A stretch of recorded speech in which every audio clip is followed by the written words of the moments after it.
Bueno, estamos en el Antiguo Testamento, en Jueces capítulo 5, y tiene que ver con ese estilo de vida del libro de Jueces. Y me gustaría decir algo en cuanto a la última palabra aquí. Cada uno hacía lo que bien le parecía. Esa palabra Dios usó en la vida de Pamela y yo para llegar a España. Habíamos salido de Venezuela pensando a dónde vamos ahora. Y leyendo las escrituras, llegamos, yo en mi lectura llegué a Hechos capítulo 15. Y en Hechos capítulo 15 encontramos muchas veces esa palabra. Por ejemplo, capítulo 15, versículo 22. Entonces pareció bien a los apóstoles y a los ancianos con toda la iglesia elegir entre ellos varones para enviarlos a Antioquía. Y de nuevo, versículo 25, nos ha parecido bien. Como que solamente pensando, nos parece bien X cosa. Versículo 28, porque ha parecido bien al Espíritu Santo y a nosotros no poneros ninguna carga más que esas cosas necesarias en cuanto a la ayuda de la obra de Dios en otro sitio. Luego, versículo 38. Pero a Pablo no le parecía bien. Y Pamela y yo conversando sobre la obra de Dios, a dónde vamos después de Venezuela.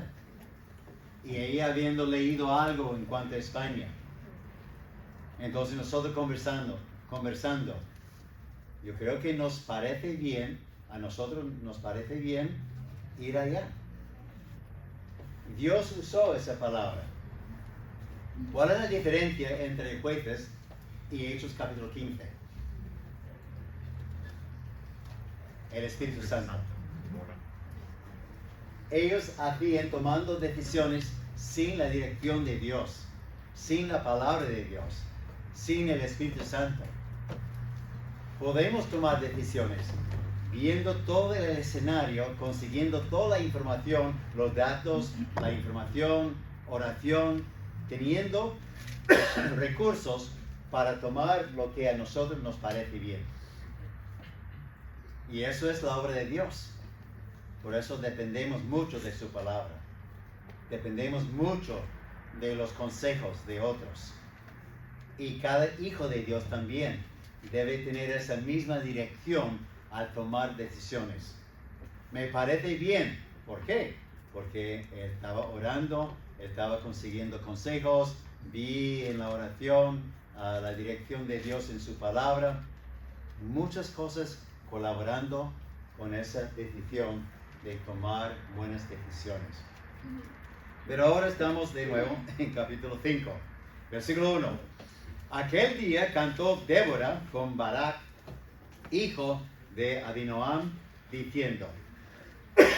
Aquí tenemos, también haciendo referencia a lo que es el libro, sabemos el ciclo, ¿verdad? Acaban de terminar un ciclo y están con el favor del Señor y para cantar y gozarse de la victoria. Habían caído y van a caer de nuevo, ¿verdad? Capítulo 6, versículo 1. Los hijos de Israel hicieron lo malo ante los ojos de Jehová. Y Dios tuvo que tomar decisiones también. Pero el ciclo. Hicieron pues los hijos de Israel lo malo ante los ojos de Jehová. Entonces estamos entre los dos malos del inicio del capítulo 4 y el inicio del capítulo 6. Victoria, una canción. Capítulo 5 ahora. Tenemos el preludio aquí en capítulo 5, versículo 1. Eso es el resultado normal de una victoria que ellos vieron en capítulo 4. En los estadios, la gente canta de una manera después de una victoria, ¿verdad? Es un grito, se ponen, dicen varias cosas, no entiendo muy bien lo que dicen, pero no sé, ¿cómo es? ¿Cómo es? Pero cantan y se mueven, ¿verdad? Por la victoria. Bueno, en Éxodo capítulo 15, versículo 1 y también versículo 21, encontramos un cántico después de la victoria de haber pasado por el Mar Rojo. Estaban persiguiéndoles los de Israel a Egipto. Pasaron, vieron la destrucción, la victoria de Dios y comenzaron a cantar. En el libro de Apocalipsis también vimos eso. Capítulo 15, versículos 3 y 4, capítulo 19, versículos 1 al 3, sí, ahí está. Cantaron porque vieron la intervención de Dios. Eso debe estar también en nuestras mentes y en nuestras bocas. Una canción. ¿Qué tenemos nosotros? La victoria. Vivimos en victoria. Bueno, deberíamos vivir en victoria. Porque estamos al lado de la victoria. Estamos en Cristo que nos dio la victoria sobre el dominio del pecado y también en cuanto a la vida eterna. Entonces, después de esta victoria, capítulo 4, versículo 23, así batió Dios aquel día a Jabín, rey de Canaán, delante de los hijos de Israel. Aquel día cantó Débora con Barak, hijo de Abinoam, diciendo, enseguida, aquel día. A veces una canción viene enseguida.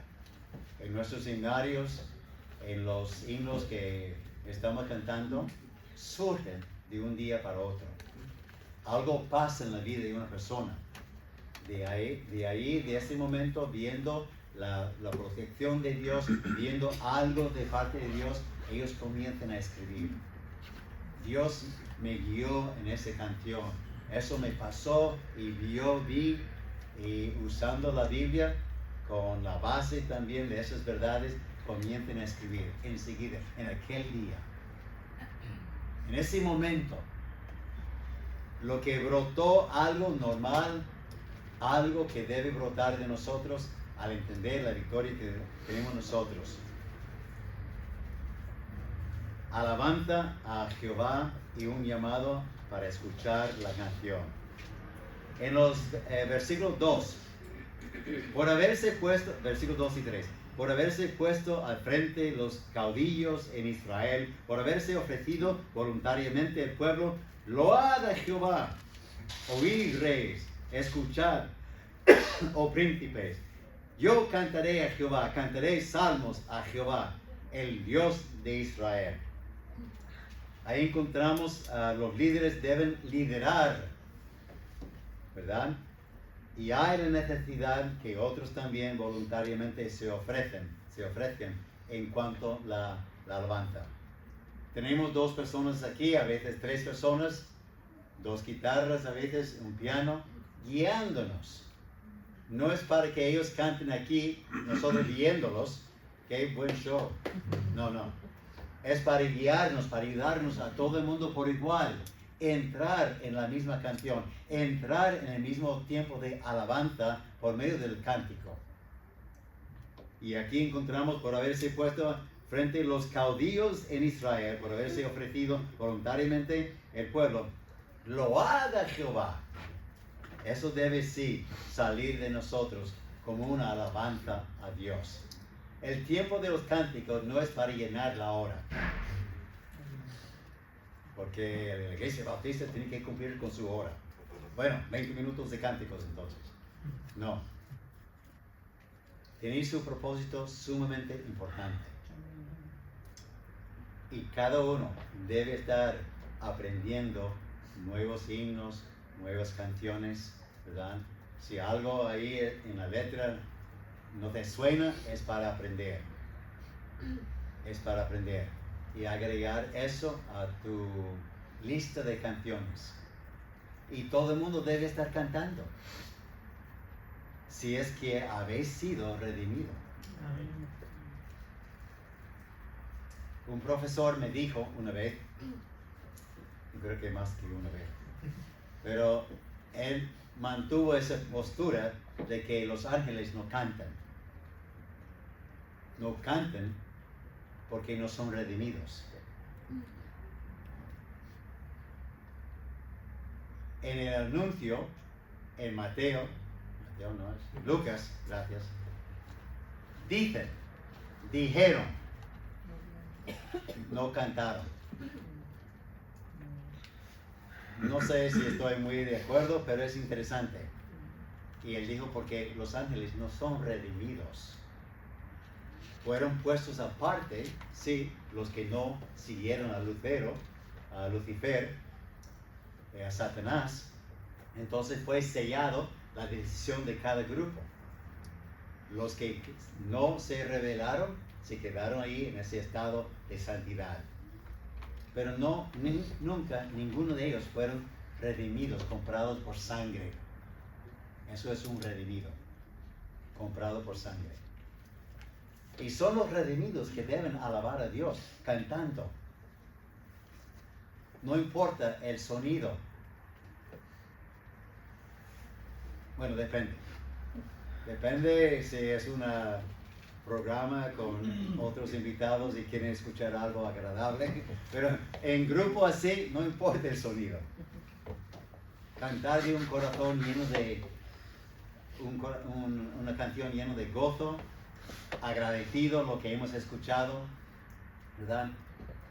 Contentos de que soy un redimido por la gracia de Dios.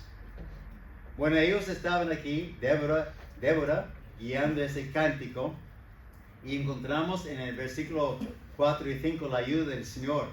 Cuando saliste de Seir, oh Jehová, cuando te marchaste de los campos de Edom, la tierra tembló y los cielos destilaron y las nubes gotearon aguas. Los montes temblaron delante de Jehová, aquel Sinaí delante de Jehová, Dios de Israel. Aquí hay un recordatorio de las victorias y los hechos maravillosos que Dios hizo previamente en otro momento a favor de Israel, principalmente en la salida de Egipto al monte de Sinaí. En ese monte de Sinaí fue el encuentro de Dios, el Dios de Israel, Jehová, con Moisés y con el pueblo también. Ellos vieron el resultado de haber estado Moisés en la presencia de su Dios. Pero Jehová, Dios, no es un Dios de un solo sitio. De Sinaí también vino para ayudar al pueblo de Israel en ese momento. Encontramos ahí algo bonito, bello, de Dios. No está un Dios de un solo sitio. Es un Dios donde se mueve la gente a pedirle ayuda. Ese Dios de Sinaí puede venir a tu lado también, en tu momento de una batalla, en tu momento. Y Él está con nosotros y mora en nosotros, los que han recibido a Cristo como Salvador. Los versículos 6 al 8. En los días de Samgar, hijo de Anat, en los días de Jael, quedaron abandonados los caminos y los que andaban por las sendas se apartaban por senderos torcidos. Las aldeas quedaron abandonados en Israel, habían decaído, hasta que yo, Débora, me levanté como madre en Israel. Cuando escogían nuevos dioses, la guerra estaba a las puertas. Se veía escudo o lanza entre 40,000 en Israel. Mi corazón es para con vosotros, jefes de Israel. Hasta el versículo 8 encontramos la condición de Israel antes de la batalla. ¿Cómo estaba Israel antes de entrar en esa batalla? Vimos algo de eso el domingo pasado. Tiempos difíciles. No podían viajar con seguridad. Tomaron rutas rurales en lugar de las principales para evitar a los ladrones. Israel fue totalmente indefensa, sin guerreros y sin armas. No podían así ganar una batalla. Por eso tenemos 4:30-23. y abatió Dios. Fue Dios. No podían jactarse de sus armas, de sus habilidades como guerreros, porque no había. Se habían apartado tanto que dejaron eso por un lado.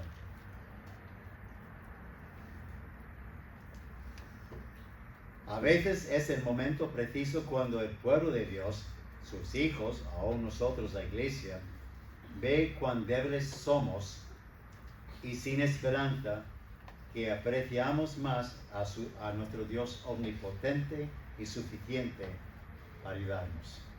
A veces tenemos que llegar hasta cero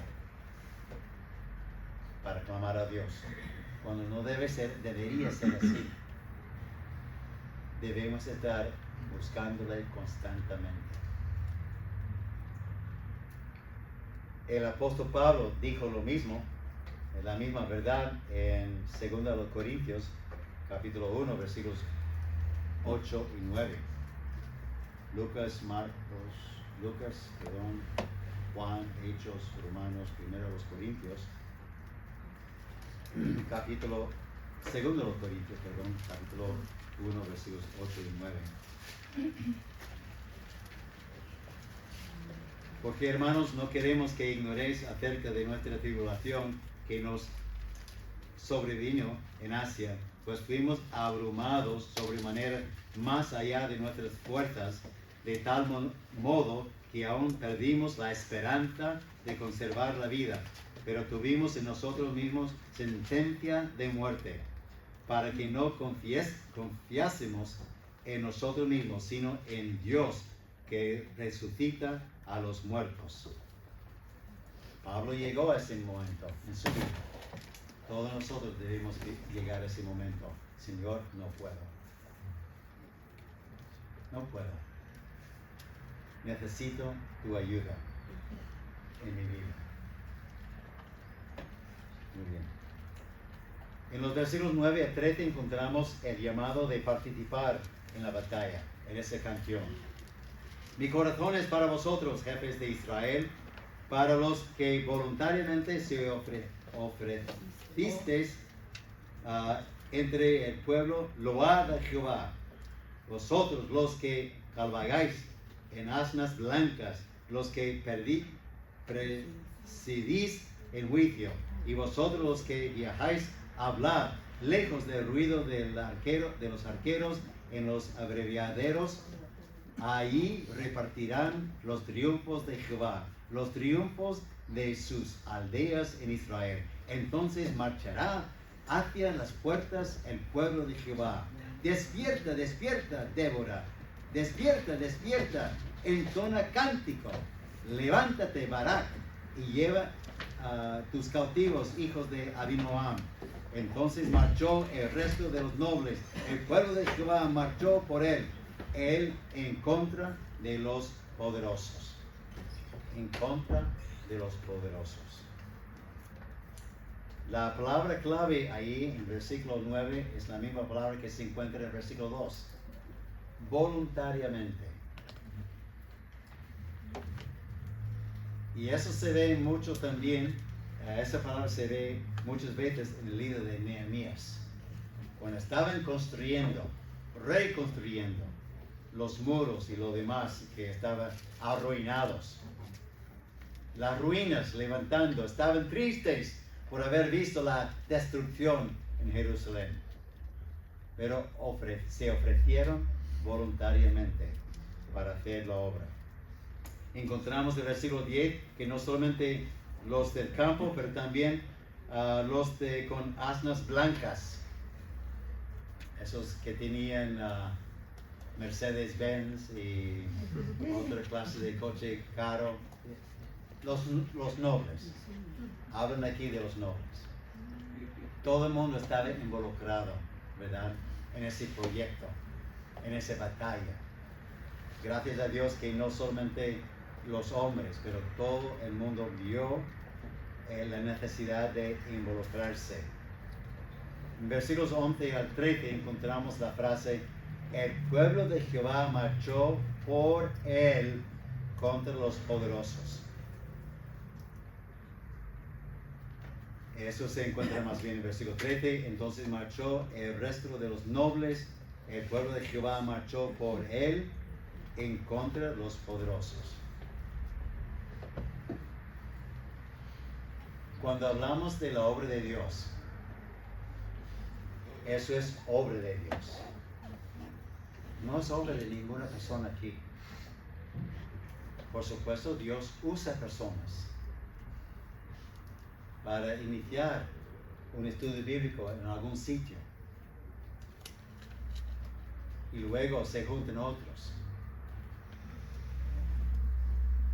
Tuvimos una misionera soltera de nuestra misión en Venezuela hace muchos años. Y Dios usó a esa mujer para iniciar muchos estudios bíblicos en casas, en un sector de una ciudad, un pueblo. Pero cuando comenzó a juntarse todos ellos en una iglesia, ella dijo, ya hay la necesidad de un hombre para encargarse de esa obra. Ella hizo su trabajo de evangelizar como misionera soltera, enseñando la palabra de Dios a hombres y mujeres. No había ningún misionero en ese momento, pero luego sí. Entonces, es cuando tenemos que entender que la obra de Dios es tan grande que usó a Débora en ese tiempo, en ese mal tiempo en la historia de Israel, que hemos aprendido, abarca muchos años. Muchos años. Y Dios puede usarte a ti en la obra de Dios también. De repente hay la necesidad de un estudio bíblico en tu bloque, en tu vecindad, con otros, ¿verdad? Hay que considerar cómo tan grande que es la obra de Dios, que Dios puede usarme a mí. En los versículos 14 al 18,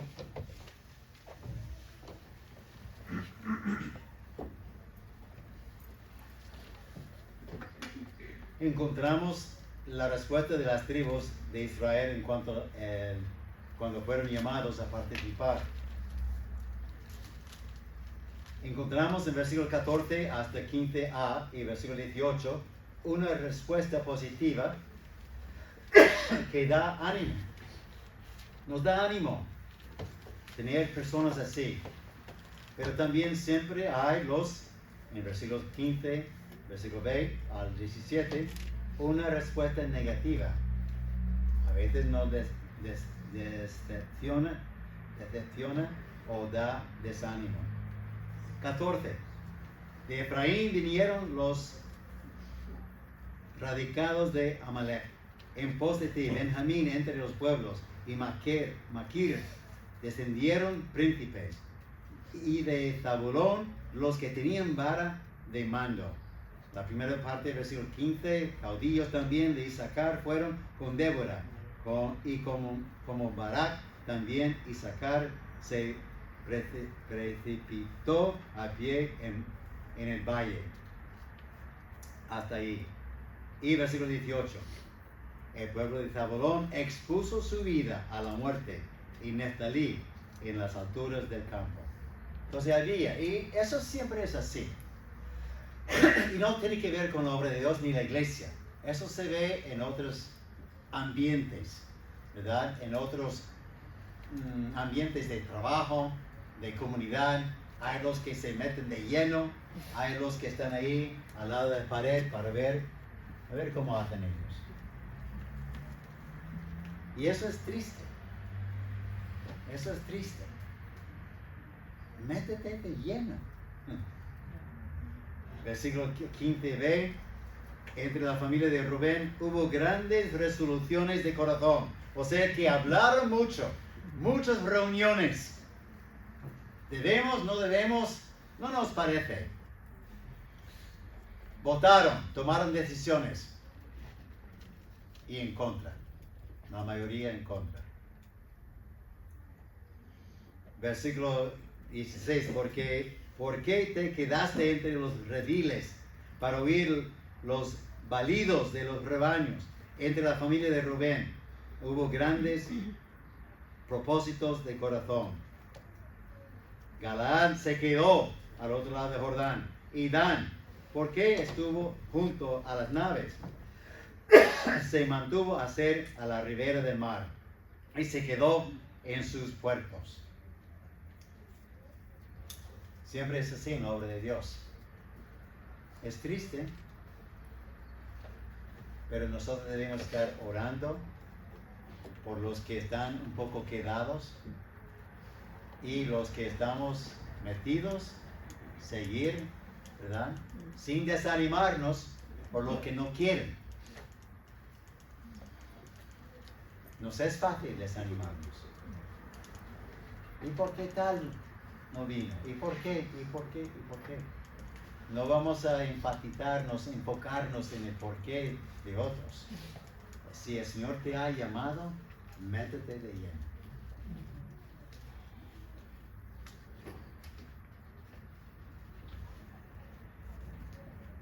Versículos 19 a 23, la misma batalla. Versículo 19, vinieron reyes y pelearon. Entonces pelearon los reyes de Canaán en Taanac junto a las aguas de Megiddo, mas no llevaron ganancias alguna de dinero. Desde los cielos pelearon las estrellas, desde sus órbitas pelearon contra Sísara. Y todo lo demás, y llegamos al versículo 23, culminando esa parte, la maldición autorizada por el mensajero de Jehová. Pero es interesante notar lo que dice ahí. Maldecida Meroz, dijo el ángel de Jehová, maldecid severamente a sus moradores, porque no vinieron al socorro de Jehová contra los fuertes. Ahora os hago una pregunta. ¿Dios necesita ayuda?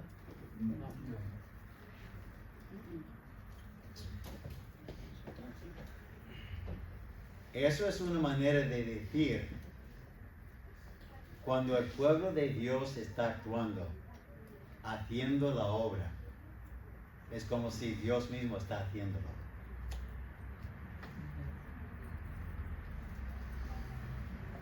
Aquí vemos un vínculo entre el pueblo de Dios y el Dios mismo.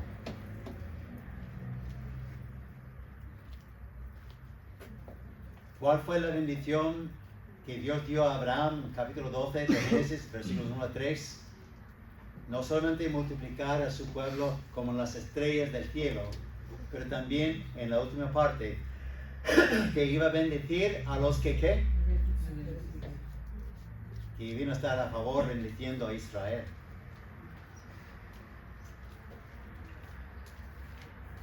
La bendición, no tanto la prosperidad, se ve sobre las naciones que apoyan a Israel, el pueblo escogido.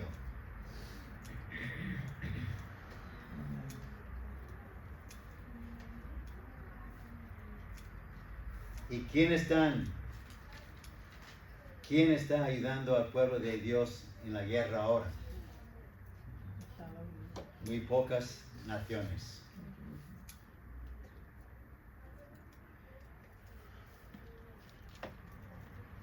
Es su pueblo.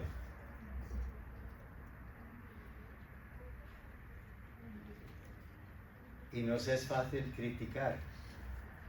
Y no estoy diciendo que ellos están sin culpa. No estoy diciendo que ellos son perfectos, sin pecado.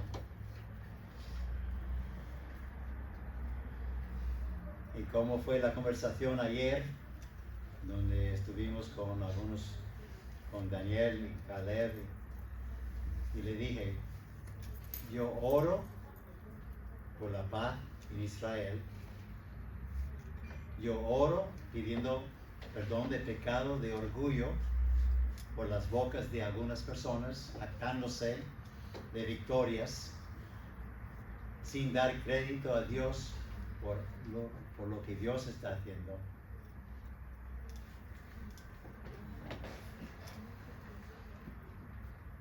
pero no jamás debemos abandonar a la nación escogida. En 2 Timoteo 4:16, Pablo dijo, todos me desampararon. Cuando ayudes a un siervo de Dios, está ayudando a Dios mismo en sus planes y propósitos. Y es lo que pasó aquí. Terminando. ¿Dónde estoy? 24. Sí, yo sé, pero ¿dónde estoy aquí? Ay, ay, ay. Sí. La sierva del Señor Jael y la muerte de Sísara. Jael, cabra, montés, simboliza agilidad y fortaleza. Tomó el asunto en sus manos, ¿no? Literalmente. Nota ahí esa palabra, bendita sea entre las mujeres, Jael, versículo 24, mujer de Eber, Feneo, sobre las mujeres, bendita sea en la tienda. En el Nuevo Testamento, ¿quién recibió esa palabra, bendita sea? María. ¿Cuál es la diferencia entre Jael y María?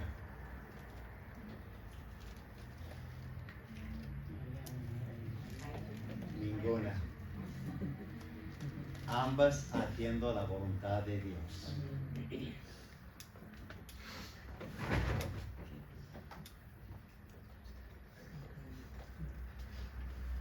Y ella recibió esa palabra. ¿Y qué significa esa palabra? Ser digno de adoración. Wow. ¿Hay un ídolo por ahí de Jael? ¿Hay una estatua de Jael por ahí? Se levanta. ¿Ah? Que uno sepa, que sepa uno. Yo lo he visto.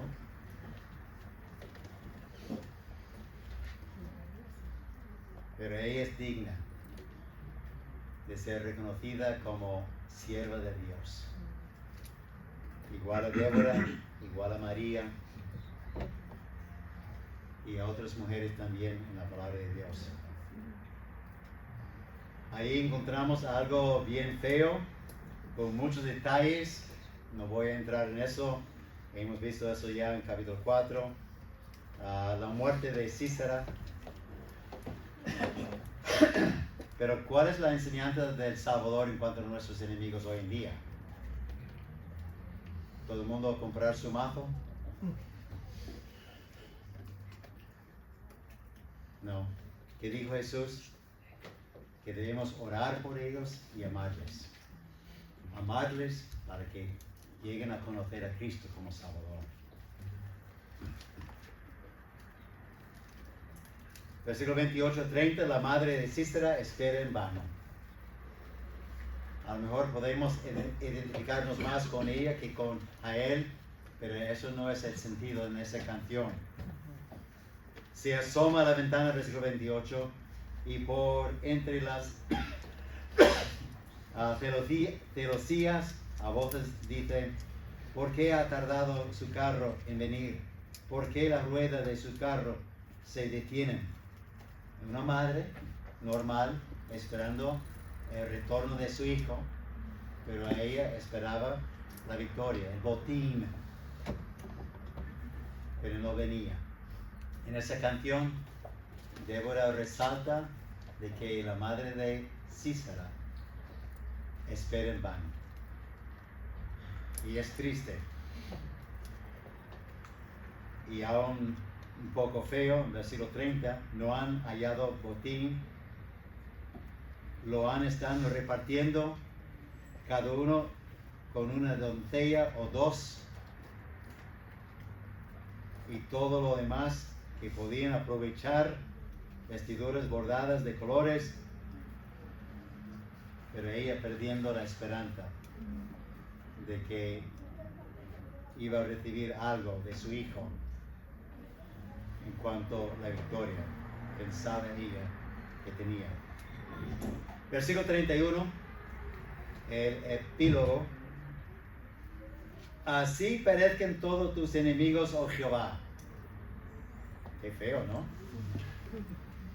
Pero también es una realidad en 1 Tesalonicenses, capítulo 1, versículos 5 al 10. Y no tenemos el tiempo para leerlo. Os animo a leer eso. La venganza de Dios sobre los enemigos de Dios.